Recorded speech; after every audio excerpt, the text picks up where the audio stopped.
Welcome again to Victory Family Church. Today we celebrate 5 years. It's incredible. Why don't you just turn around, find 5 people, and say happy 5. Shake their hand, give them a high five. Just happy 5. Happy 5.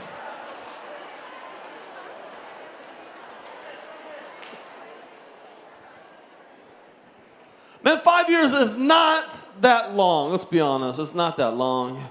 But I think when we can look at all that God has done over the last 5 years, it is absolutely remarkable to see all that He has done and all that He continues to do. So on this Sunday, every single year, we look back at the last year. And so today, we're going to take a look back in that last couple worship songs. You saw some of the highlights from 2017 and all that God did and continues to do. But because it's 5, we're going to not just look back at last year, but we're going to look back at the last 5 years as well. And those of you that are new, this may be your first Sunday, usually I just preach, I yell a lot, and then sometimes you're on the front row, I spit at you, I don't mean to, it just happens.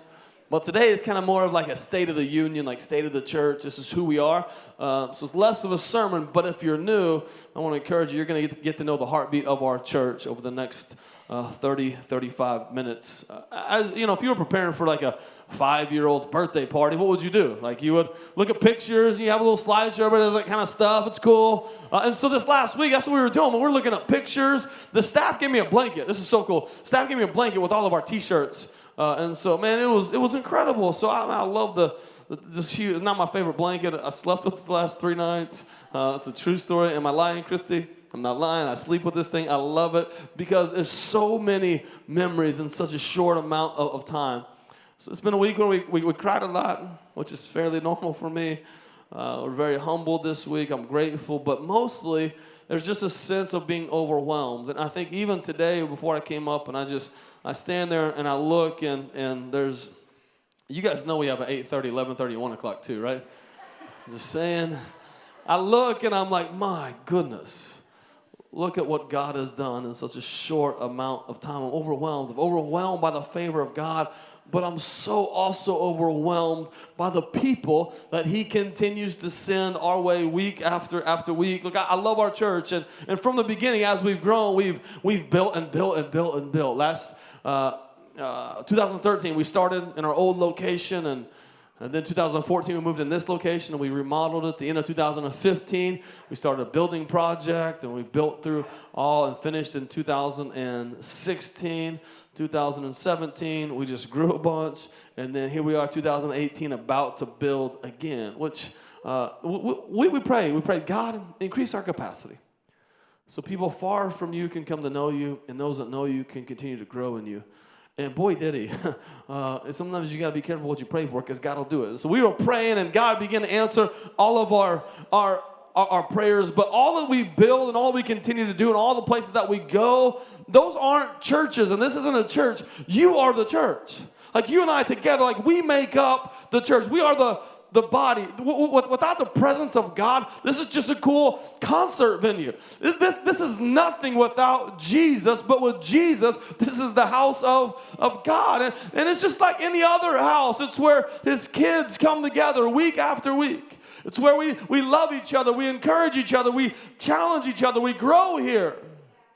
We fight here. But we always work it out. Don't act like that don't happen to your house. Look at me and Christy, the only ones that argue once in a while. But once in a while, like hourly. I'm just kidding. It's not that much. I'm close. We work it out, but that's what family does. You work it out. But the church, it's not about buildings. It's never been about buildings. We want to create home. A home for those that are far from God. So they come and they know Him, but also a home for people that already know God, that they can continue to grow in their relationship with Him. And in 2017, man, we saw a lot of growth in the house. A lot of people, many of you became family in 2017. We grew, check this out, by 27% last year, almost 600 people, 1,300 people. You guys, please clap for this, because the 8:30, they were still a little bit tired. They were like, I want you to think about this. 1,300 people gave their lives to Jesus last year at Victory Family Church. Yeah, you get excited about it. Their destiny was forever changed. Their eternity was forever changed. And every single one of you play a part in their story of coming to know Jesus. We had over 1,500 people in small groups last year. Our giving increased by 32% last year. Here's a great sign of a healthy church. When the attendance increases by 27% and the giving increases by 32%, that means it's healthy. Money in the bank. Right now we have 748, dyslexia. Just kidding. Got me. $784,235 in the bank today. I mean, that probably was as of a couple days ago. But and a lot of people say, I can't believe you tell people how much money the church has in the bank. And I'm not dogging any other church. It's just like, it's your money, so why shouldn't you know? You gave it, right? So you should know. I don't care. You can send us an email anytime. We'll tell you anytime how much money we have in the bank. And I can tell you, after we build on this next project, it'll be less. I'm just saying. You serve, check this out, 12,434 people. 12,434 people through outreaches last year. You gave, not us, we're just the funnel, right? You gave $15,000 last year. We're giving $30,000 this year to a safe house in Iraq that is rescuing women out of sex slavery from ISIS. It's incredible. You gave $5,000 to a church in Myanmar. You guys, I told you this, we started a motorcycle gang, right, in Ivory Coast. We bought 11 motorcycles for pastors that pastor multiple churches. This is their only mode of transportation.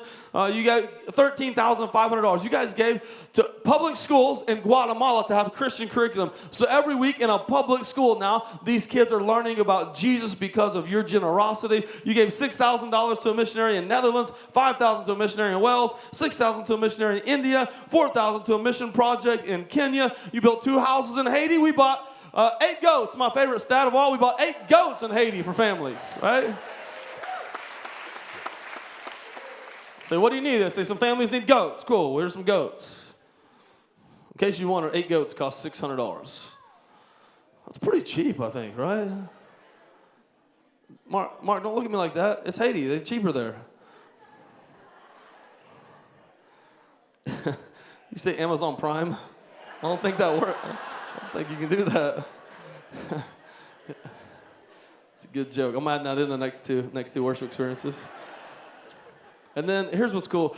We spent $15,000 sponsoring 25 kids, and these are we've sponsored orphans a lot in the past in Mission of Hope in Haiti. The last couple years, we asked them, what's your biggest need? And just to be brutally honest, they said, hey, every church in America is sponsoring the little ones, but we have some that are older. They're teenagers, and they're about to go off to one of the local universities. And they said, Adam, we need somebody to invest in these kids, because these kids are going to go get college degrees, and then they're going to be our government officials and our business leaders, and they're going to change the country. And so you guys this year spent $15,000 sponsoring 25 kids in Haiti to continue their education and to have a place to live. So that's over $100,000 globally. You spent $10,000 this year helping church plants. So I love helping church plants, because then they do what we're doing and they grow and they help other people as well. Locally, through all of our outreaches here in this area and all the people that we help in this area, you spent $163,000. So in Cleveland County, we invest $163,000 to people in this community. And then through benevolence, we gave away $32,000. And that's just people who are part of the church, that maybe it's a single mom or a single dad that, they're volunteering and they're a great part of the church family, and they just hit a rough spot. And sometimes somebody loses a job and some unforeseen circumstances. And so I love signing those checks. Be able to somebody say, hey, we'll take care of your rent this month. We'll take care of your electric bill this month, to be able to continue to help people. So $32,000 there. So this year, you guys gave away over $341,000. It's incredible. God has blessed us as a church to be a blessing. And so, man, God has been so generous, so we want to be a generous church and a generous people. Last year was incredible, and I said that every year because I believe it every year. And so we shot this video that's really cool. Here's the whole premise of the video. We went back to the very beginning, and we talked to a small group of people. Some of them were with us even before me and Christy. Some have been there 10 years before me and Christy even got to the other location, before we relaunched it 5 years ago. So we talked to them, and then we interviewed a different couple that started attending the church every year since we relaunched 5 years ago. And so in the video, it's going to tell you to break the glow stick that you got when you came in today. So here's what's important, because some of you right now, you're going to see something, and you'll be like, mine looks white, but they're telling me it's blue. It's actually blue. So trust the process, okay? Just trust the process as you watch the video. All right, check out some stories from the last 5 years.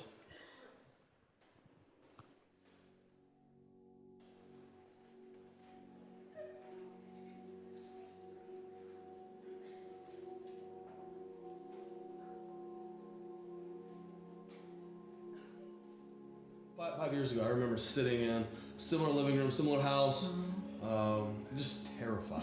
Dreaming. Like full of faith, we're dreaming, and we try to have all this strategy and everything, but I think at the end of the day, the goal was let's just listen to Jesus, stay as close to him as possible. And obey.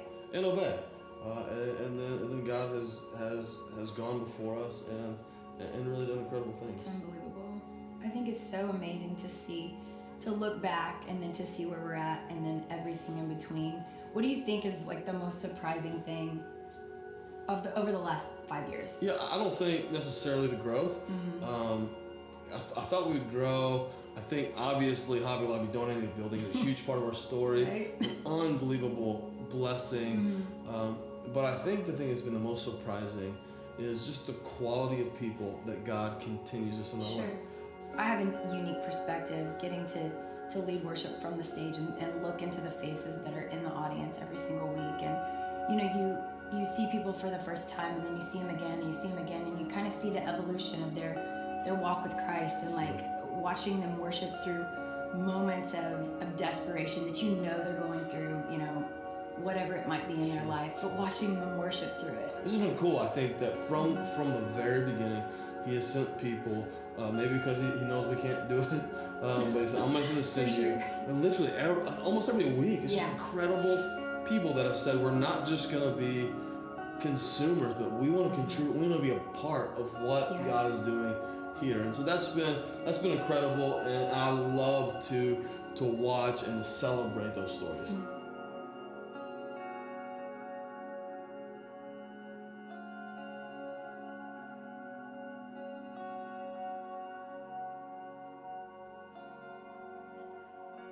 Just kind of throughout, what are some of your thoughts, emotions, feelings from the time we first came and said, let's redo this thing?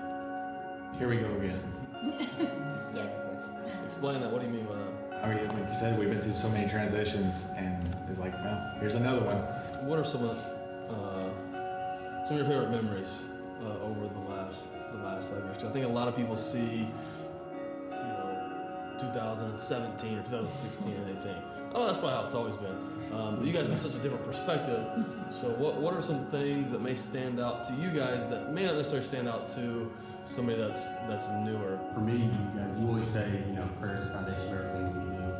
And I remember vividly standing right over there and you calling me out in front of everybody. I just got diagnosed on start treatment.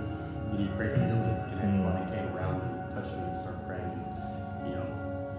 Not long after, let's say you're completely cancer-free still in today, but, when people say prayer is the foundation of everything we do, it's, when you experience it, it's when you really know. So you guys have seen a pretty cool ride for the last 5 years. What do you guys see as something that's next for Victory Family Church? The stories. Yeah.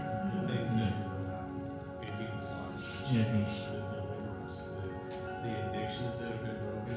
Because people that starting from here, they came with us to the other location, maybe not as long as we've been here, seeing how their life has changed progressively year after year after year, and knowing that there's more and more people that will continue to come into the location that we're at, the way it is, and even when it gets bigger, and when we have new campuses, there will continue to be more and more change and more stories that will just blow people away. That's unexplainable, except for the fact that it's just God.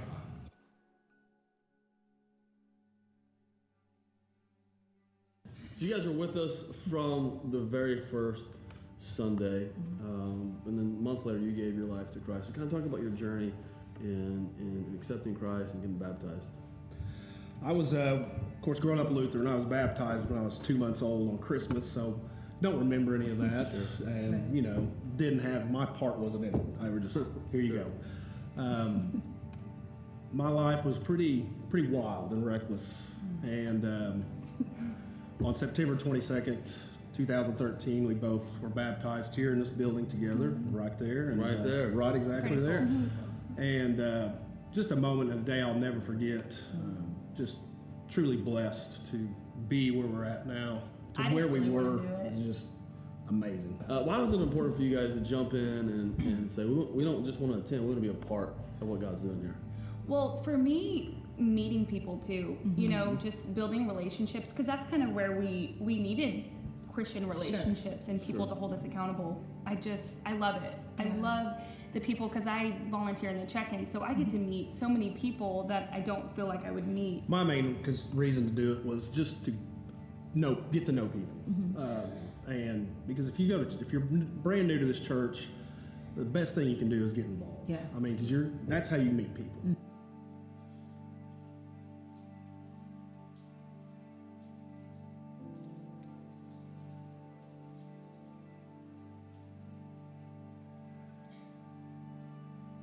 So you guys have been attending our church since 2014.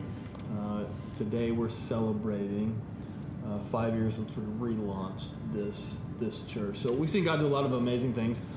If you were just going to talk to the church family, what would you want to say to our church family? I think I would say just count your blessings that you found a church like ours to be a part of, and just really run in and jump in feet first and become a part of it, because you will not be disappointed. This last year, you lost your son to a great tragedy. Talk through what role the church family played in walking through really an unimaginable time in your lives. You know, number one, I don't think we would have made it through without you all, the church family. And in fact, you know, if you could say this, we're here for a time like this. I think the family part of Victory Family says it all. You know, it says in Psalms that God sets the lonely in families. Sure. And not that we necessarily have been lonely, but God set us in this family for this season. He knew what we were going to go through before. But our small group was amazing during that time.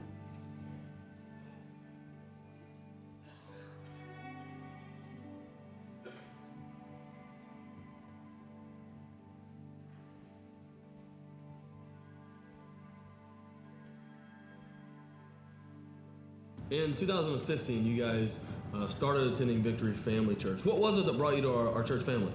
You know, I think we're born to serve. People don't know that.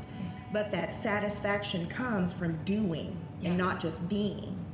And there's such an opportunity here to do that, just whatever you're good at.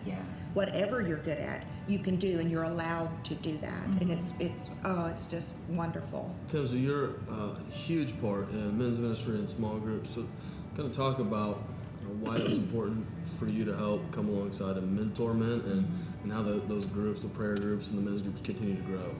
God really has blessed that, and a lot of men, we've seen some wonderful things happen. A lot of men that have came that had addictions, that they're finding true help through the Lord, and then people that didn't even know God that know Him now and are leaders in our group.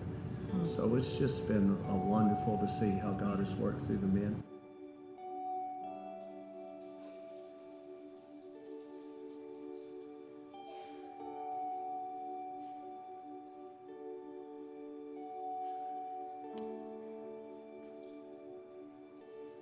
You guys began attending in 2016. So just talk about how you've grown your relationship with Christ since then. One of the things I love about Victory Family Church is every week we come, and this is something we talk about often, is we feel challenged each week. It's not.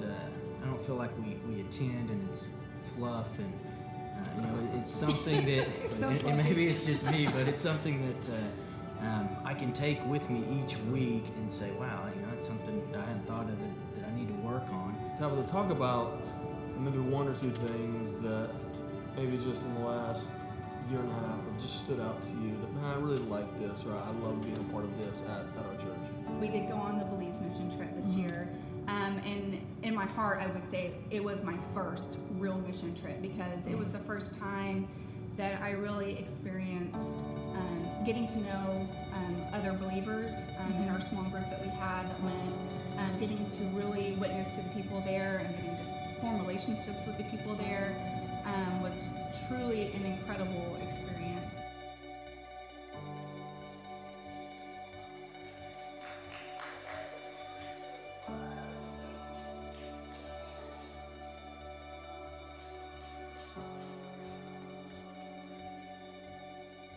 So you guys have been attending Victory Family Church just for not even a year, since 2017. So what was it about Victory Family Church, or what drew you to Victory Family Church? For me, it was just that everyone was just real welcoming. I didn't feel like I had to try to impress anyone or do anything. Everyone just kind of welcomed me in and also invited me to do things. Whenever we walked in the front door, we were greeted immediately by a number of people, and I love that I saw diversity. Talk about maybe some moments since you've been here that either maybe help develop a relationship with Jesus, or just some moments like, man, this has been a fun, cool, maybe a defining moment since you started attending the church. I think whether people say it or not, they always want to feel a part of something, and if they're not a part of something, they're striving to feel a part of it. And just walking in here and maybe been here, a month and a half, and meeting so many people involved with the church, and then saying, hey, if you want to come be a part of our small groups, we'd love to have you. And feeling like I belonged already and not really even being fully committed to the church may help us make a decision of this is our place of where we're supposed to be.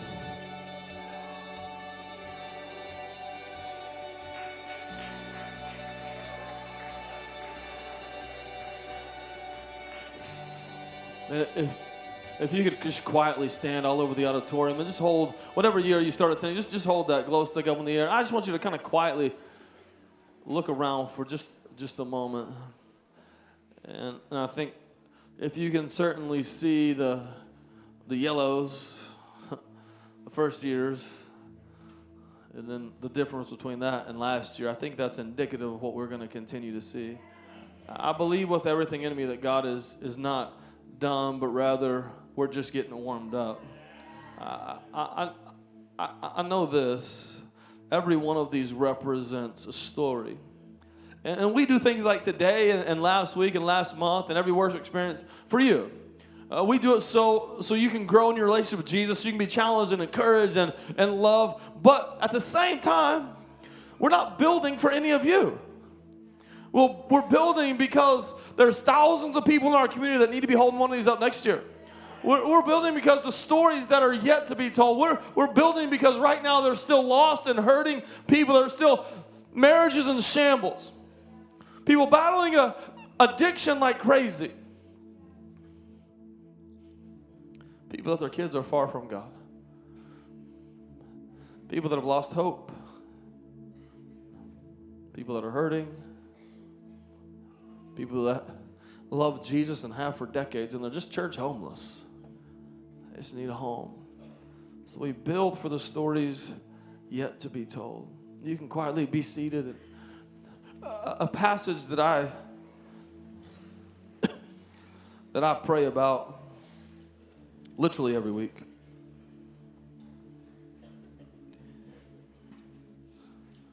You know 3 now? There you go. Ephesians chapter 2. We read this passage every year at this time. I usually read from the NASB, but today I want to read from the Message. I just like how poetic it is. I'm going to read verses 19 through 22. It says, "That's plain enough, isn't it? You're no longer wandering exiles, This kingdom of faith is now your home country. You're no longer strangers or outsiders. You belong here with as much right to the name Christian as anyone. God is building a home. But not us. God is building a home. But he's using us all, irrespective of how we got here and what he is building. He used the apostles and the prophets for the foundation. Now he's using you, fitting you in brick by brick, stone by stone, with Christ Jesus as the cornerstone that holds all the parts together. We see it taking shape day after day, every day. A holy temple built by God. All of us are built into it. A temple in which God is quite at home. I want to just look at the last phrase, in which God is quite at home. Because the reality is, at the end of the day, as a pastor, that's all I really care about. I don't want to try to follow a trend. I don't want to try to figure out what's the best way to jam more people in here. At the end of the day, all we want to do is just create a space where God would say, I'm at home. And that's not about preference. God can be at home in many different environments. It's not about style. It's about loving people. It's about serving people. It's not personal agenda or preference. But when you look at what would it mean for God to be at home, this passage spells it out. Because verse 19 plus verse 20 plus verse 21 equals verse 22, where God is at home. God is home where no one is a stranger. The passage says that's plain enough, isn't it? You're no longer wandering exiles. The kingdom of faith is your home country. You're no longer strangers or outsiders. In a day where the average person is on social media for an hour and 40 minutes, and in front of a television screen for up to 3 hours, we're as lonely as we've ever been. Isn't it crazy? We're connected. We got more friends, but we're the least connected society maybe now in the history of the world. It's not how we were created. Scripture says love one another. Then it says be devoted to one another, honor one another, accept one another, serve one another, be compassionate to one another, submit to one another, encourage one another, live in harmony with one another, offer hospitality to one another. I could go on and on. I could read those passages for days. Why? Because life was never meant to be lived in front of a screen, but yet face to face. So as a church, we will keep fighting for family. We're going to fight for family. I don't look at it like we're becoming a big church. I just look at it, we're a small community. Everybody's like, I don't want to go to a big church. Well, you don't want to live in a town of 3,500. Everybody knows your business, right? You want to, it's too small. We're not a big church. We're a small community. That's why we do things like food on Sundays. Today, those of you on the Daniel fast, food is Daniel fast approved. And not. There's 2 options today. And we won't think you're less spiritual if you ate a donut this morning. I'm personally angry at you because I just walked by and smelled them, but I don't think you're less spiritual. Why do we do food on Sundays? Because the bigger we get, the smaller we become. Summer nights is a logistic nightmare for the staff and expensive. But it's just a place where people can come together and hang out, build relationships. Kids ministry, they do something called fam jams a couple times, 3 or 4 times a year. It's where families just come together on a Saturday. They interact together with each other. But most importantly, that's why we do small groups. Some of the greatest relationships I have in the church are just small groups that I became a part of. I'm part of 3 small groups, and I love them. It's where you do life together. You guys remember Cheers? The TV show Cheers? Everybody at the 8:30 remembered. A lot of college students in here, and like, is that a bar at Campus Corner? I don't know. Like, I think it is. Yeah, for sure.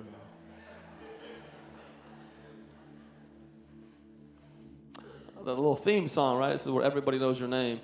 Like, I'm not naive enough to think everybody here is going to know your name, but we will fight that somebody knows your name. This will be a church where no one will walk in and be alone or unknown. Everybody's going to be known. Everybody will have opportunities to have relationship, and you will have to fight to not have a friend here. And we will fight you. not only are you not a stranger here, the Bible says you belong here with as much right to the name Christian as anybody. And this is irrespective of how you got here. It doesn't matter how you got here. I don't care how you got here. I don't care if last week you were in another church or yesterday you were in prison. I don't care. It doesn't matter. God will use all of us. But before we had kids, I joined this golf club in North Oklahoma City. And they did like this young executive thing, so it was like super cheap. And so like I joined, and I thought it'd be cool because I wanted to get better at golf. And so I show up and I signed up for all this, and a lot of rules. No jeans, must wear slacks. You can wear shorts, but they got to be like, I don't know what they're called, like slack shorts, right? Pant shorts. It's cool. Got to wear a collar. Must have shirt tucked in. It's really my kind of place.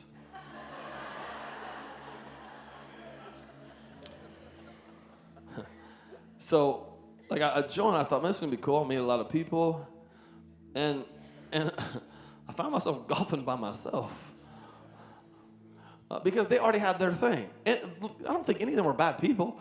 Like I'm sure they're all great people, but they already had their thing going, right? And so I was like, I'll be over here. I'll just book my own tea time. I'll figure it out.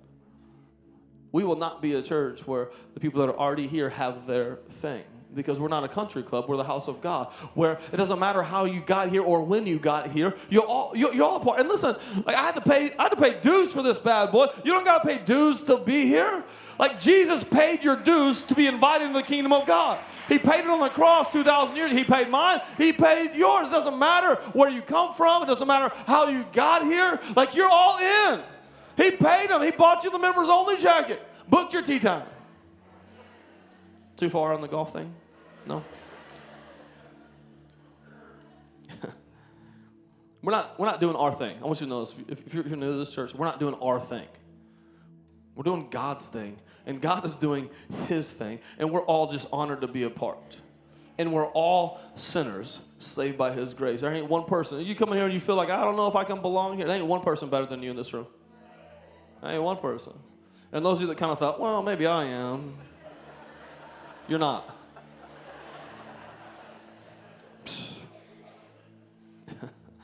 Your past doesn't matter. Your sin doesn't matter. Your issues don't matter. Your education doesn't matter. Your age doesn't matter. You belong here. God is home where no one is stranger. And then he's also home where all are used. The passage says he's using us all, irrespective of how we got here and what he is building. He used the apostles and the prophets for the foundation. Now he's using you, fitting you in brick by brick, stone by stone. We've seen this over the last 5 years. We started, there was 100 people that have been a part of Victory Church for 10 years. And we went and we relaunched, and then we brought another 100 people with us. And it was just the brick by brick.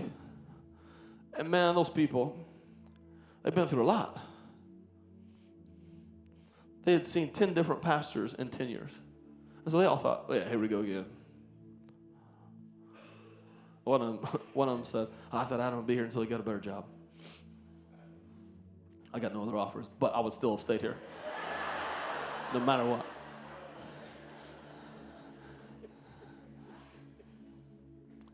I'm going to retire here. It's my life. I love this place. But God started using people that have been through a lot that said, we believe in what God is going to do. And then here's what's incredible. He didn't stop there. Many of you started coming. He started using you, fitting you in brick by brick, stone by stone. He's using every single one of you. This is a church where all are used. We're all, don't make any mistake. We're only here because of the grace of God, but he chose to use you. First hundreds, now thousands of you. We've been marked by your incredible generosity. Yes, Hobby Lobby paid $3 million for this building and donated it to us. Everybody should always just take a praise break and realize how amazing that is. But you guys have given millions of dollars so we can continue to add and build on it, so we can give money away and help missionaries, so we can do kids ministry and youth ministries. And so you gave of your treasure, you gave of your time, and you gave of your talent. We have professional musicians every single week. They're here for 7 or 8 hours every single Sunday. Not one of them take any money. And I'm not dogging any other church, but I would venture to say we're the largest church in America that doesn't pay musicians. They just love Jesus and they love this church. We have people that are wiping your kids' rear ends right now.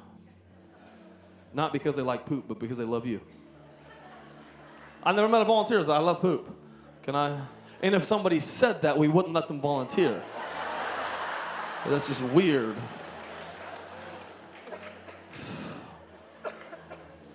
You can clean the toilets while I'm preaching, maybe, but that's it. I'm just letting you know. We have a couple retired guys, John and Keith, that they show up 4 or 5 days a week. They're here more than some of the staff, I'm being honest with y'all. Staff. And they build half the stuff you see. We have a small group that cuts our grass. Me and Kobe, that first, where's Kobe? Right there. The first, it's the only time I ever pulled the pastor card on Kobe. We bought some mowers, and so we had a zero-turn, big 60-inch zero-turn radius mower, because I got some quotes. It's going to be like $2,000 to cut all of the grass. I was like, forget that. I'll do it myself. And so by myself, I meant me and Kobe. So the only time I pulled the pastor card out, I was like, hey, dude, I got the zero-turn. You got the weed eater. Let's do this. But then there was a group of guys that, what are y'all doing? I said, we're cutting the grass. Derek right there. He said, what are y'all doing?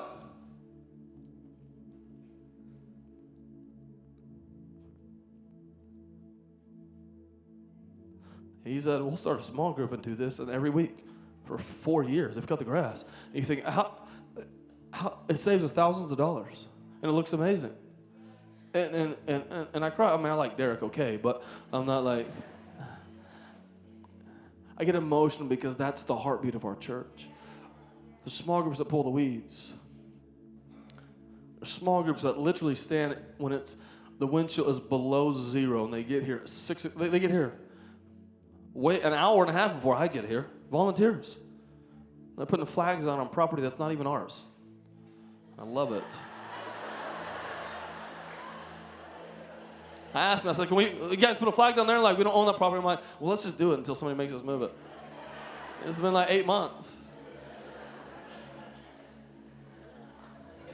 Our decor team, my goodness.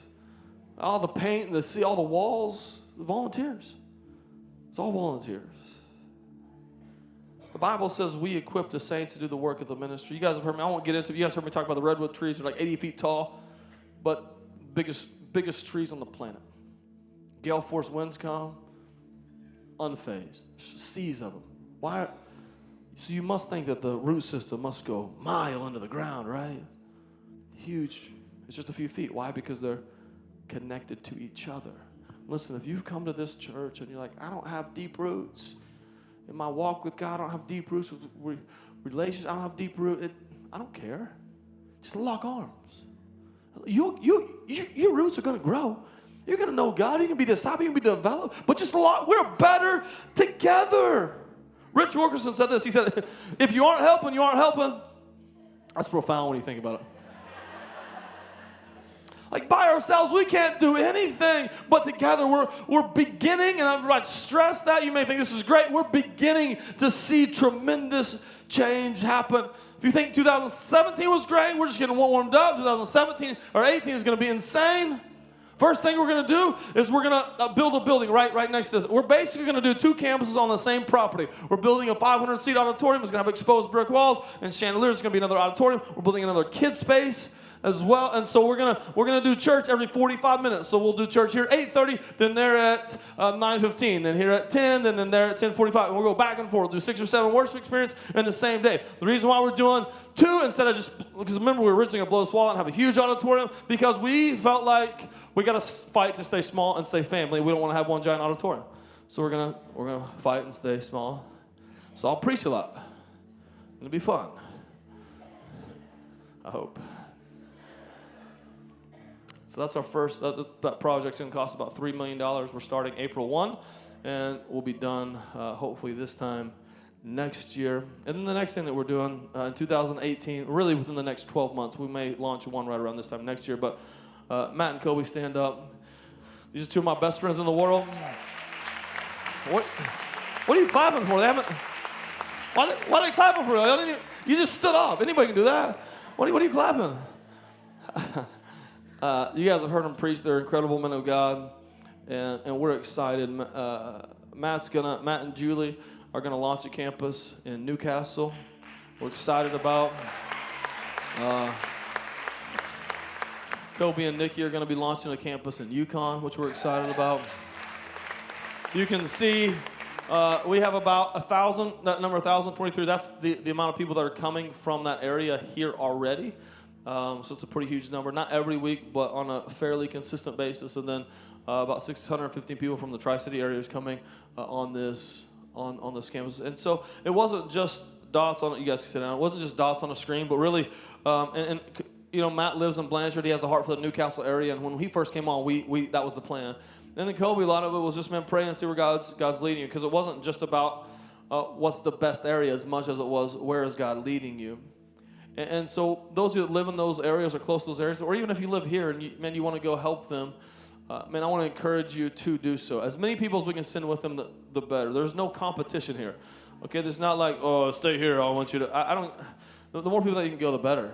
I'm so stoked. And I want you to think about this. We're not just trying to get people out of this auditorium.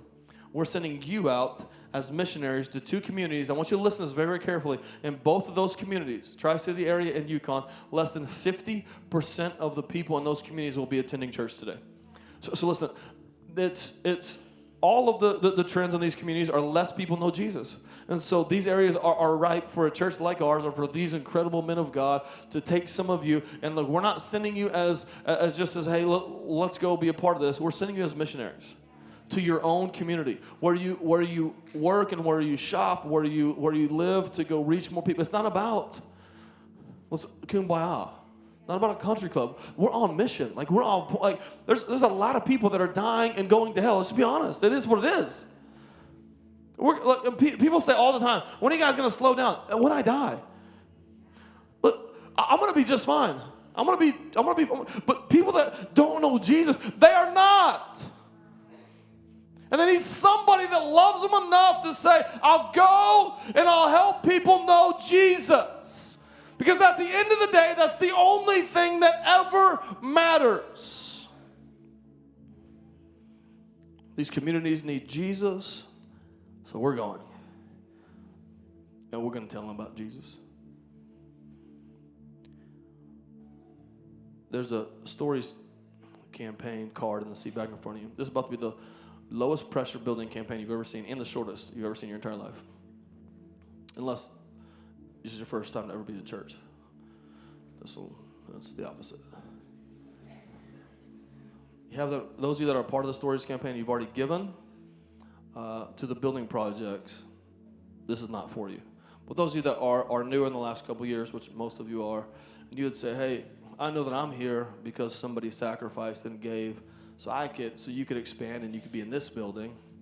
I want to give so we can continue to expand so somebody else that's like me or somebody else that's far from God, the stories that are yet to be told, can have another building or can meet in Newcastle or in Yukon. And so I just want you guys to pray about it. Take that card home. You're not going to do anything today, but just pray. And if God it's not tithe, this is above your tithe. If you just say, hey, just pray, God, do you want me to do anything? And no pressure. If God doesn't speak to you, don't do anything. But I just want you to pray, God, do you want me to be a part of this? You want to be a part of whatever campus? You want to be a part of building on here? And then fill that out next week. But just take it home and pray about it this week. That's all I'm asking. And listen, zero pressure whatsoever. But I know this. If we're going to accomplish the God-sized vision, it takes all of us. It takes every single one of us. So God is home where there's no stranger, where all are used. But most importantly, God is home where Jesus is the cornerstone. That's the crux of this whole passage, the entire thing. It's all about Jesus. It says this. Now he's using you, fitting you in brick by brick, stone by stone with Christ, Jesus as the cornerstone that holds it all together. He is the glue. It's all about Jesus. Like, we're going to build great things. We're going to build great buildings. We're going to go to great communities. But without Jesus, it all crumbles. The cornerstone historically was attached to the foundation. And without the cornerstone, the building crumbles. Without Jesus Christ, this crumbles. Look, we're a Jesus church. To be honest, we're a Jesus church. I talk about Jesus a lot. I love saying Jesus. It's just fun. Jesus. We're Jesus church. Every campus we plant, it's Jesus campus. Everywhere we go, it's all about Jesus. Jesus will be the cornerstone of literally every single thing we do. It's always been about Jesus. It always will be about Jesus. Today it's about Jesus. In every city it's going to be about Jesus. And listen, if Jesus is not the center of your home, it'll fall apart too. If Jesus is not the center of your workplace, it'll fall apart too. Jesus must be the cornerstone of every part of our lives or it will crumble. There's a fascinating story in Luke chapter 2. The Bible says the tax collectors and the sinners were gathered around Jesus waiting to hear him speak. When it says tax collectors and sinners, know this.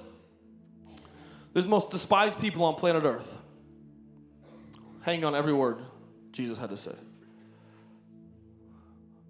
It's interesting. The people that you think don't want to have anything to do with Jesus are the ones that are often most interested and most ready.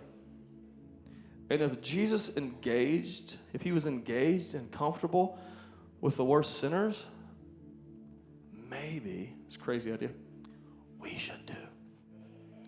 Look, if every person that you come in contact with, when you ask them how they're doing, they say blessed and highly favored, you need more friends. Some of them need to cuss a little bit. I'm just saying. Or a lot. We got to be around the people that Jesus was around. Let's just keep telling people about Jesus. 2018, we're going to love more. We're going to give more. We'll worship more. We're going to preach more. It's more. More of the same. More of the same.